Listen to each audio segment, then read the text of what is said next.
Chi-Town, yeah. Drama. What?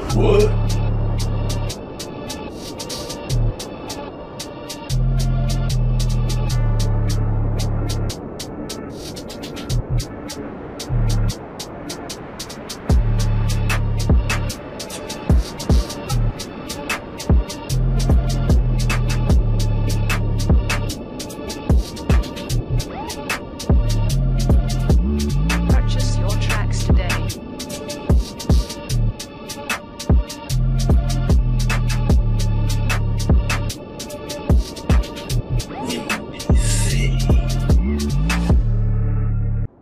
Saludos. This is your host, Gabe Morales, back for another episode of Chicago Gangs. Before I forget, please be sure to hit those like and subscribe buttons if you like what you've heard so far. We have a lot more videos in store. This will be my last video for a while on Latino gangs in Chicago, and I really wanted to cover some of the groups I left out in detail. But sorry, I don't have time to cover them all right now like they should be. So I'm going to give a brief overview of some of the ones I left out. Perhaps I'll come back to expand on this episode later. At the completion of this video, all of the major Latino gangs covered in our book will have been discussed.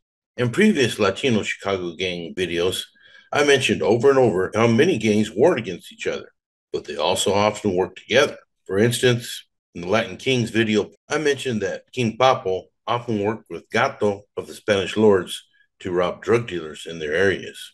The Spanish lords began in the same year as the Kings, in 1964, in the Bucktown area of Logan Square. They were started by Corky, Speedy, and Big Gato.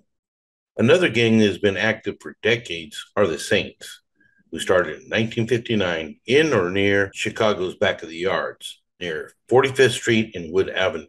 While they've had a lot of European American members in the past, since the early 1970s, they became progressively a predominantly Latino gang and soon joined the People's Nation. Their colors are black and baby blue, and they use a stick figure smoking a cigarette or a blunt who has a halo with 3 rays. When you take a look at the Saints, their origins actually go back even further than the late 1950s, with the formation of the Rebel Greasers gang in 1949, who were active in the back of the yard as a mostly Polish and European American gang. They became well known by the mid-1950s and often made Chicago newspapers. They became so powerful that their territory encompassed the entire back of the yards community and even beyond their borders, expanding all the way out into the suburbs. The Rebels are documented as being Chicago's first super street gang, having up to 2,500 members at their peak prior to 1960. Beginning in 1959, the Rebels began to take more heat from law enforcement, and members began to leave the group to start their own groups. One of those groups was known as the Saints. So basically, the Saints were born out of the Rebels. The first Saints hangout was at Gus's Snack Shop, located on 47th and Marshfield. When another gang called the Ravens also broke away from the Rebels in 1964, the Saints gained major notoriety in the newspapers for fighting with the Ravens. Even though the Saints were started at 47th and Wood, they have always been in control of an area from about 43rd to 47th and from Ashland to Damon.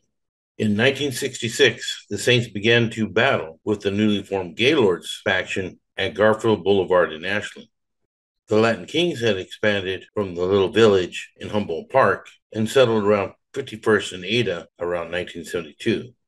When these kings moved in, the Saints were furious about their invasion of their territory, and the Latin Kings will become the worst enemy of the Saints for decades to come. In 1977, the Saints faced a new challenge when the 2-6 gang out of a little village established a branch in the back of the yards around 47th Street. So the Saints began to war with them also. About the same time, the Satan Disciples decided to set up shop at 51st and Wood, and they brought along some of the 2-2 boys in that same location. So both the Satan Disciples and 2-2 boys became enemies of the Saints. By 1980, the Latin Saints had approximately 350 members. While the Saints have basically maintained the same territory since the time they started, they're one of the gangs that switched from folks to people. The Saints had a choice to join folks or people, And when the Latin Kings had moved in first, they definitely didn't want to become people. But as time went along and they had more beef with Latin souls, Satan disciples, 2-6 and 2-2 boys, all of whom were folks, they decided to flip to the People's umbrella. The change from folks to People's Nation happened around 1986 when two key saints in the Illinois Department of Corrections picked up the Latin Kings, who convinced them to switch over to the People's Alliance umbrella. This was solidified when in 1989, Green Eyes from the Saints became close with Lord Gino, the leader of the Latin Kings, and so it was accepted. The Saints from that point on would be part of the People Alliance. This even overflowed out into the streets, and by 1990, Saints were no longer feuding with Latin Kings and actually hanging with some of them out on the streets. In 1994, a king shot up a member of the Saints and killed him, and the Saints were more than willing to go to war, as many of the younger ones never trusted the Kings anyways. As other gangs were expanding into Saints territory, so were the Saints expanding into other areas. The Paulina Boys faction ventured into Brighton Park neighborhood and opened up on 42nd Place in Albany. The Saints also opened up a few sections around Gage Park on 38th Street between Wood and Honoré. And they would open up at 63rd and Costner in the West Lawn neighborhood, as well as in Bridgeport at Archer Avenue and Locke. As these Saints moved into other areas, they beefed with almost everybody and were often known as renegades. Today, the Saints still have a presence in many parts of Chicago and are known to hold their own. The story of the Insane Orchestra Albany starts out in about 1969 when a bunch of kids that went to Darwin Elementary School on Belden Avenue joined the Latin Kings. And as these kids got older, they started their own salsa band, La Orchestra Albany. A few years later, around 1972, these kids decided that they would break away from the Latin Kings and create their own gang, the OAs, or Orchestra Albany. And they were led by Sugar Bear. Although they were no longer directly affiliated with the Kings, the OAs were able to keep a good relationship in case they needed backup from the Kings. Orchestra Albany was not that big, and being in Logan Square, near Palmer Square Park, they could have been an easy target for the Gaylords, which was an all-white organization trying to keep Puerto Ricans out of Logan Square. After school, the OA kids would hang out on the corner of Albany and Belden, which they called Darwin City. By about 1974, the OAs had become older, but they allowed some of the younger kids to form a called Future Orchestra Albany, and the older ones were known as Maniac Senior Orchestra Albany's. They took the Maniac name because of their close relationship to Maniac Latin disciples. Meanwhile, the Kings were beefing with the MLDs, and they were putting pressure on Orchestra Albany to walk away from the relationship with the MLDs. The OAs threw a block party, and the Latin Kings were invited to the party, but were expected to be respectful. But that did not happen. The Kings who arrived were cocky and showed no respect and wore their war sweaters. As I discussed on previous episodes, usually when you're in the territory of another gang, you took your sweater off your back and put it over your arm. But the Latin Kings laughed it off and would not comply with that common rule. When the OAs protested, the Kings started swinging on them. There were more OAs than Kings at that party, and so one of the Kings pulled out a gun and shot an OA member dead and took off. Right after the murder of Sugar Bear, Annabelle Half Pint Morales took over as new leader of the OAs. Half Pint's first order of business was to declare all-out war with the Latin Kings, and so even more blood spilled. At that point, the OAs were going at it with Latin Kings and Gaylords, both of which were much larger than the OAs.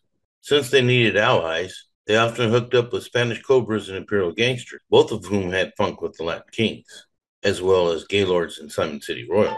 The OAs from Kedzie and Dickens in particular became real close to Imperial Gangsters from Spalding and Armitage, and they began calling themselves OA Gangsters. On June 1st, 1978, Half Pint Morales was gunned down by the Latin Kings. Right after this happened, the OAs got revenge by killing Queen Lefty from Armitage and Kedzie, as I discussed in the Latin Kings video. By 1979, Orchestra Albany had become closer to the insane Spanish Cobras than they did the Maniac Latin Disciples. So they decided to switch to Insane Orchestra Albany. And in 1981, they joined the Folk Nation. And in 1992, the Orchestra Albany got into a big war with their former allies, Imperial Gangsters. Orchestra Albany, although small, still remains active on the streets of Chicago today. The Latin Dragons began in the year 1979 at 87th and Escanaba in the South Chicago neighborhood. Their first enemy was a gang called the Royal Knights. They used to be a dominating group in that area.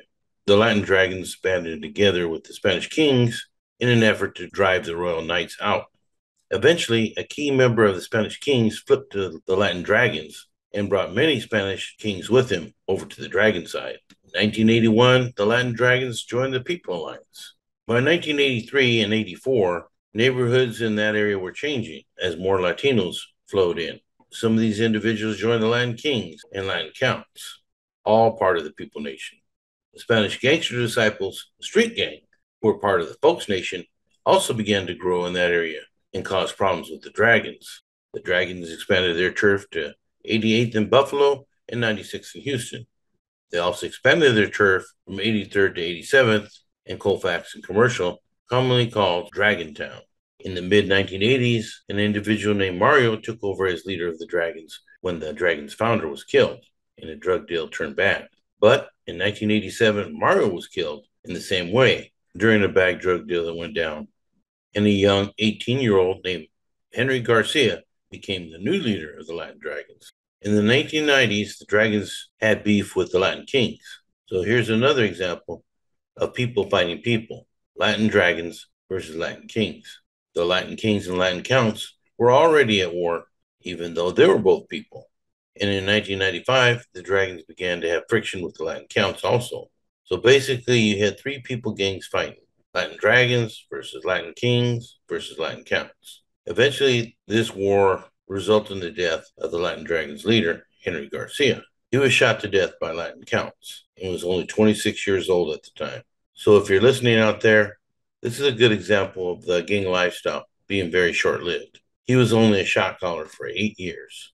And if you're young, 26 might sound old, but I'm in my 60s now, and I've experienced and enjoyed so much of life. And so it makes me sad when I hear about our young Latino and Black brothers losing their lives at such a young age. And as I've mentioned previously many times, it's usually Latinos killing Latinos and Blacks killing Blacks. Even though almost all Latino and Black gang members I've encountered say they are down for their people. I talk about it in my books. It's called the theory of proximity. A lot of times they're unhappy with their lives and lash out at people who look just like them. The Latin Dragons established a truce with the Spanish gangster disciples, and so they joined the Folks Nation in 1997 under the sponsorship of Ambrose, who they had become very tight with. The Latin Dragons really have not lost any turf in South Chicago over the years, and although they are a small gang, they hold their own in that area. The Latin Eagles' history corresponds with Puerto Rican migration to the northern neighborhoods of Chicago. Between about 1962 and 64, many white gangs had been attacking Puerto Rican youth who were moving to their neighborhoods when they were forced out of previous neighborhoods they lived in. And in 1964, some of these Puerto Rican youth banded together and called themselves the Latin Eagles. They were headquartered at Grace and Wilton, which made this area their motherland. In about 1966, Latin Eagles began to have conflicts with the Harrison Gents, as well as Latin Kings who attended Lakeview High School. Most of these Latin Kings were Puerto Rican from the North faction, while the Harrison Gents were a neighborhood group made up of local Puerto Rican, white, and Black members. In 1966, the Latin Eagles killed the leader of the Harrison Gents, and the Gents never forgot that. In 1968, the Harrison Gents were responsible for killing the first Latin Eagle in recorded history when they beat Hipólito Vega to death with golf clubs and baseball bats. Vega was much loved by the Latin Eagles. For many years, they would paint his name on murals, especially a well-known one at Wilton and Grace, as seen here. In 1968, the Eagles started to have beef with the Ashland Royals, who became a faction of the Simon City Royals by the end of 1969. The Latin Eagles gained a close relationship to the political group Young Lords, who were similar to the Black Panthers in that they fought for social justice for Puerto Rican people in the late 1960s to early 70s. While the Young Lords called for unity of Puerto Ricans, the Latin Eagles were fighting and sometimes killing other Latinos out on the street. In April of 1978, the Latin Eagles joined the Folk Alliance, and this brought them close to the Black Gangster Disciples. The Eagles formed an alliance with fellow folk gangs out on the street called the United Latino Organization, which was made up of Maniac Latin Disciples, Spanish Cobras, Imperial Gangsters, and the Eagles. The Eagles' war with the Harrison Gents and Simon City Royals finally came to an end. On September 9th, 1989, the Eagles threw a party at Cagua's nightclub that was located on West North Avenue in Logan Square. The Eagles invited Spanish Cobras, Maniac Latin Disciples, and Campbell Boys to the party. But as members of these gangs became more and more drunk, a fight broke out between a Latin Eagle and a Spanish Cobra. Eventually, somebody pulled out a gun and started firing it. Once outside, there was a massive brawl that resulted in a beating death by 2x4s of a Latin Eagle named the Rook. This beating death of a Latin Eagle resulted in a war between the Eagles and the Cobras, basically putting a halt to the ULO coalition, as most Eagles hated the Spanish Cobras. In 1992, the war between the Insane family and the Maniac family pretty much ended the ULO. The Latin Eagles decided not to join Insane or Maniac, and so they got together with Imperial Gangsters, Simon City Royals, and Insane Popes, and became part of the Almighty family. The Latin Eagles also recruited many Mexican members since the 1980s, and are still active in some sections of Chicago. That concludes Part 1 of Chicago Latino Gangs. Part 2 will follow soon on this channel. Thanks for watching.